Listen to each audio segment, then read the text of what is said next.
All right. This is live now? Okay. Hi. Thank you all for coming. I'm Naomi Andrews. I teach at Santa Clara University. And this is a roundtable entitled Pedagogies of Change. I don't have the full subtitle in front of me. I should. Academics and Engagement in the French History Classroom and Beyond. And as you can see, this is a non-standard format. We're very much intending this to be a conversation amongst the panelists and the the audience. So we really hope you'll chime in and talk with us. With that goal in mind, our comments, our introductory comments, are going to be brief. We're each going to say something about 5 to 7, maybe 8 minutes about what we do and how we teach these issues, the problems that we encounter. And you'll see on your chair, there's a kind of agenda. We don't have to stick to it, but there's some of the questions that we thought would be interesting to engage with our colleagues about. So with that introduction in mind, let me introduce our panel. We have Rachel Chrastil, who is Associate Professor at Xavier University in Cincinnati. Rachel's the author most recently of The Siege of Strasbourg, which is forthcoming, excuse me, let me give this subtitle because it's highly relevant here, War and Humanity at the Crossroads of Europe, which is forthcoming from Harvard University Press. And in 2010, she published Organizing for War, France, 1870 to 1914, with Louisiana State University Press. Our second presenter is Jean Pedersen, who is Associate Professor in the History Department at Rochester University. And excuse my ecological printing. Jean is the author of Legislating the French Family, Feminism, Theater, and Republican Politics, 1870-1920, from Rutgers University Press. And her most recent publication is Accepted but Not Yet Out in Gender and History, Speaking Together Openly, Honestly, and Profoundly, Men and Women as Public Intellectuals in France in the 20th Century. Our third presenter is Carolyn Campbell, who is Assistant Professor at, pardon me, North Dakota. University of North Dakota. And I'm so sorry. I seem to, oh no, there it is, I'm sorry. You can edit some of this, right? No, oh no!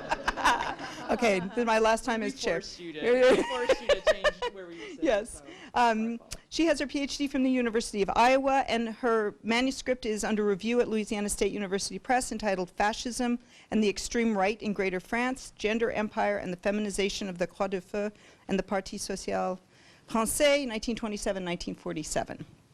And finally, our last panelist, but of course not least, is Paul Hanson, who is Professor of History at Butler University. He is the author of many books, and we're all pretty familiar with Paul from his most recent presidency of the association. He published most recently a book, Contesting the French Revolution with Wiley, in 2009, and a couple of articles, one from Jacobin to Liberal in Historical Reflections, 2011, and something forthcoming in the Oxford Handbook of the French Revolution, From Faction to Revolt. And with no more comment from me, I'm going to pass the microphone to Rachel. Hi, thanks everyone for coming.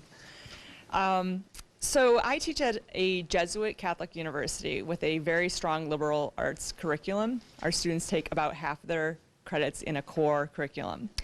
So you would think that would mean that I would be maybe wholly into experiential learning of some kind, social justice. But I have to admit that I resisted doing something experiential for a long time, in part because of a sense of maybe I would be jumping into things where I had a lack of expertise. So I had sort of this fear of going into something new. I had a conviction, and I still maintain this, a conviction that my classroom is itself an experience, right? Students are doing something in the classroom, that reading and talking is an experience. And third, I believed that I didn't have time in my class to have assignments that may take them away from the expertise I wanted to lay into their brains. But I was spurred to try something new as I continued my research into humanitarianism, and it led me to think, what is the difference between humanitarianism and human rights? And I found that it was a topic that I thought would really be of interest to students, and also there was a lot of buzz at my university from our Center for Teaching Excellence about innovative course design and how we might integrate different kinds of thinking. So I designed a course that I call A History of Saving the World. And for me, that means some human rights, some humanitarianism, and some environmentalism, basically from the Enlightenment to the present. So students in the class read books like Lynn Hunt's Inventing Human Rights or Michael Bess's The Light Green Society. And we talk about the evolution of these movements. It's a very conceptual class because we're talking about like what is the difference between humanitarianism and human rights, and how does environmentalism like play into that? How is it different? How is it the same? It's a class where it's not really a seminar, but it's definitely not a lecture class. And I can talk a little bit about the different techniques I try to use to elicit conversation and some of the nuts and bolts of that if anyone's interested. But right now, I'd just like to say a word or two about the experiential part.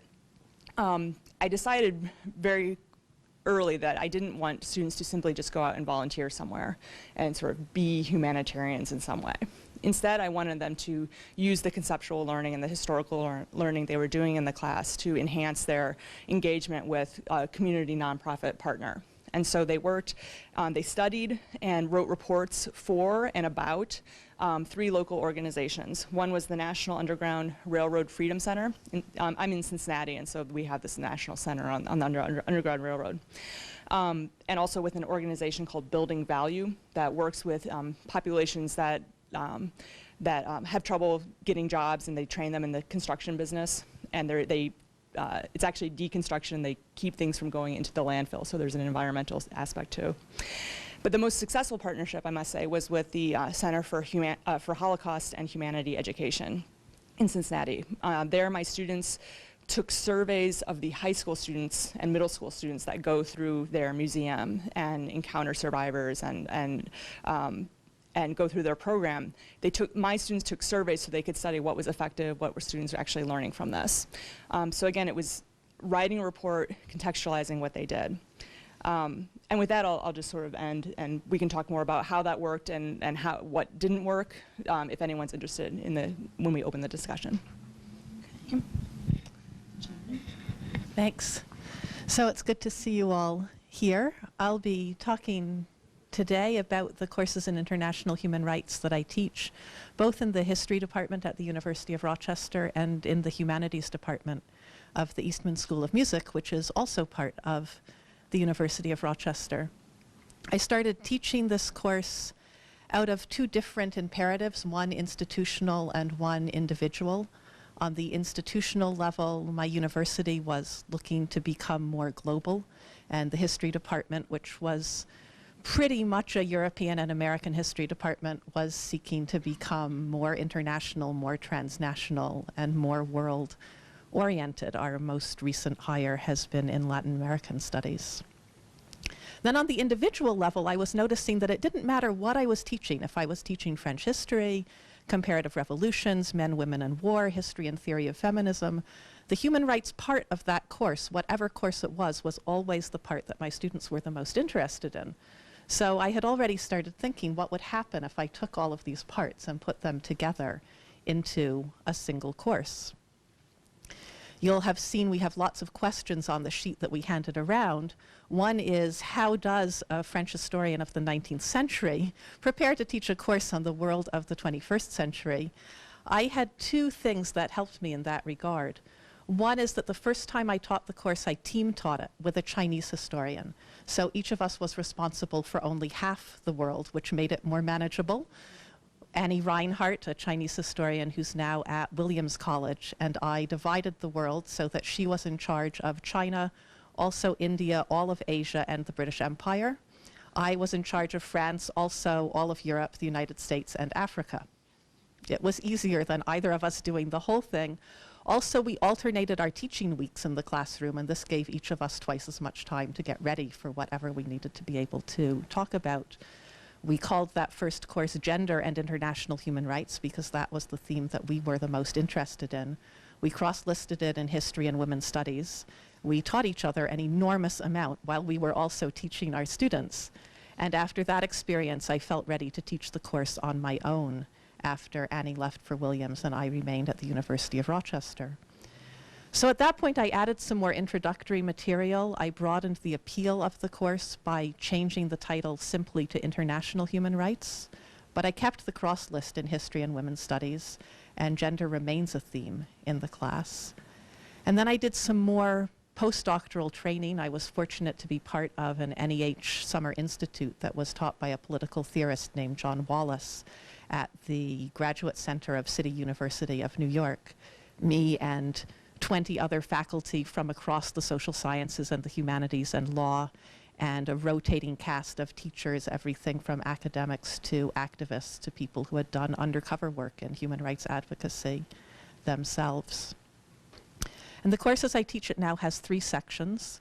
One is Introduction to World Affairs, which I do with the help of things like the Penguin State of the World Atlas.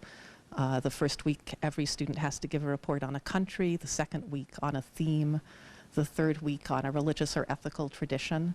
This helps us get to know each other so that when we get into the touchier and more taxing parts of the course, we can talk to each other in a civil way because we already know who each other are, even if one of our students is with Occupy Rochester and another one of our students is with ROTC and preparing for a career in the US military.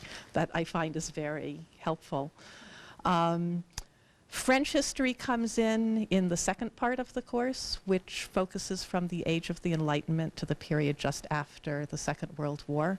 I work hard to convince my students that the French Revolution is a key turning point in the history of human rights. I use Lynn Hunt's document collection on human rights and the Declaration of the Rights of Man and the Citizen in the French Revolution, and also an essay collection that she edited with Jeffrey Wasserstrom and Marilyn Young, a Chinese specialist and an American specialist, on human rights and revolutions. And we talk about France as a beautiful example of how, on the one hand, revolutionaries espouse, demand, invent new rights, and then on the other hand, the way in which they abuse others' rights. So slavery and the abolition of slavery, colonialism and post-colonialism, colonization, decolonization, the near-century lag between universal manhood suffrage and universal womanhood suffrage. These are all things that come up in that section of the class. And then finally, the last section of the class is as current as I can make it. I work very hard to keep up to date there, and we've talked about everything from world struggles for women's rights to the redefinition of rape as a war crime, the creation of the International Criminal Tribunal at The Hague, Truth and Reconciliation Commission in South Africa, and how that looks 20 going on now 30 years later. By the time I teach it in 2015, I'm guessing we'll be talking about Libya and Syria, although I can't tell you yet exactly what we will be saying about Libya or Syria. And there, I would say the French case I've used the most often is about the arguments over Islam and immigration as they come up in arguments over the headscarf and the burqa, which I especially like because it shows my students that you do not have to go to Africa or Asia to find a country where someone's understanding of religious freedom does not look like your understanding of religious freedom, or where someone's understanding of women's rights does not look like your understanding of women's rights. You only have to go across the Atlantic to one of the closest sister democratic countries that the United States has, given our shared Atlantic revolutionary past, and you can already find that separation of church and state does not look the same in France as it does in the United States, and you can talk about why. And I don't try to convince my students that there is a right way to think about that value, but I want them to see that there are many different ways to think about that value and that they come from different experiences. And so the last thing I would say is that you can guess from this range of topics that this is the most demanding course that I teach, both intellectually, to learn all of this stuff, and emotionally, because often the history of human rights is the history of the abuse of human rights, and there are times when it gets really hard to face another week on genocide in another part of the world and the ineffective attempts to stop it, and the inevitably insufficient attempts to bring justice after it has all happened. But at the same time, I have to say that it is one of the most rewarding courses that I teach. I get students from all over the university. I get students who say things on the first day of class like, I am an engineer, I have exactly one elective, and I decided to take this class. I get a range of political opinions. I get a range of life experiences, students from the United States who have studied abroad, students from abroad who are studying in the United States. I think I do teach my students, but I also know that my students teach me. And so even though it is a tough class, it is a really great class, and I feel very fortunate to offer it. Hi, everyone. So I'm at the University of North Dakota, and like a lot of public flagship universities, we get a range of students. So some students are excellent and they want to go on and be leaders at the national level. Other students, they don't really know why they're at UND. Maybe they're there to go to hockey games. You know, they're trying to figure that out. And so it's that range of student that has been one of the most challenging things that I've faced, and tried to figure out how can we best reach the varying skill levels that these students have. And so what I want to talk about is something I guess a little bit differently than what's been mentioned so far. Is I want to talk about pedagogy and the link between pedagogy and philosophy in terms of one's teaching philosophy. And specifically, I've been thinking a lot about the question of what do we emphasize in our classrooms in terms of promoting engagement. What does engagement mean? And then specifically, how does engagement link with interactive learning? And so decades of the scholarship on teaching and learning have shown that interactive learning is the key to making content meaningful for students and building up their skills, whether it's reading skills or writing skills or communication skills. And so what I've thought, so all my classes emphasize interaction in one way or another. And so I've given a lot of thought to kind of parroting off of Lynn Hunt's talk yesterday, what's gained and what's lost through emphasizing interaction in the classroom. And so I want to talk a little bit actually about what is lost and how I've tried to kind of fix some of the problems I've encountered. And what I've found in my classes is that oftentimes getting students to engage in material interactively has had some unintended consequences, specifically when it comes to undermining the accuracy of information that students are dealing with, and the level, I guess the value of expertise that comes with an accurate understanding of the past. And something that I hear in my classes a lot, and you probably hear this as well, is students will say things like, well, my opinion is valid because I believe it to be true. I so strongly believe it to be true, it has to be valid. And who are you to say that my opinion is not as valid as somebody else's? So the idea that, well, that's your perspective, and my perspective is, is equally valid.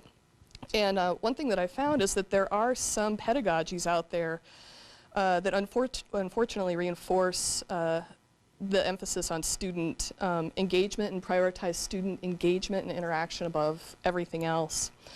And so I'll talk about one interesting training session that I had that had to do with interactive learning, and has to do with the pedagogy of reacting to the past. And I'm sure that some of you are probably familiar with reacting to the past, and if you're not, it's a really interesting pedagogy to use. There are all kinds of reacting to the past sessions that are out there now that range from creating democracy in Athens to one on the French Revolution in 1791. And reacting to the past emphasizes basically immersing students into a debate that's happened in the past, giving them a great deal of primary sources, and then asking them to use primary sources to basically become political actors. And so it's like the ultimate role-playing game, basically. And so I've heard lots of interesting things about reacting to the past, and so I went to a training session to learn more about it.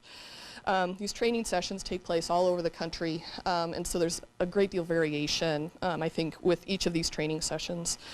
And it just so happened that the training session that I went to, the director of the training session told me, she said that the hardest part about reacting to the past in terms of the facilitator, so the teacher takes on the role of facilitator in these reacting to the past sessions. So the director of the training session told me, she said that the hardest part about reacting to the past is stepping back and letting students make inaccurate statements.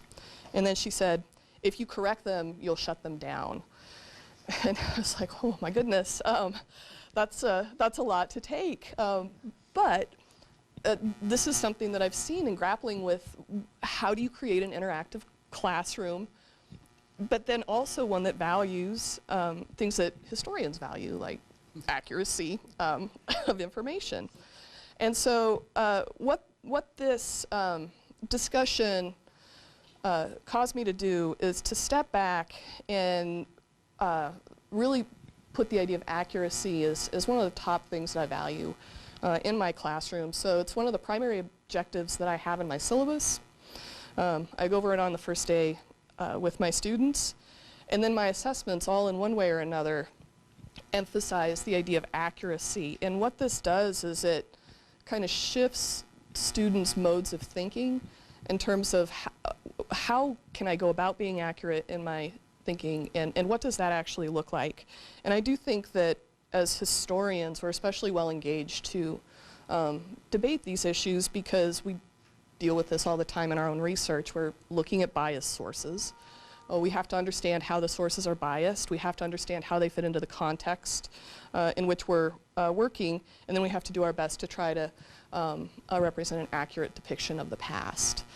And so I think that in terms of my classes, I work on taking these methods that are valuable to historians and then emphasizing them as skills that students can use in their modes of thinking to just always, I mean, it's a way to be skeptical about the world, right? Is just to just say, how can I know what I know, and how can I try to be as accurate in what I'm thinking, and then how I'm communicating that accuracy in class discussion or in my written communication or wherever it may be. So I can talk more about some of the assignments I use or some of the classes specifically, but I just thought that I would emphasize that link between pedagogy and kind of this philosophy in terms of my teaching. So I'll stop there, and I don't know, is Paul next? Yep, I'm next.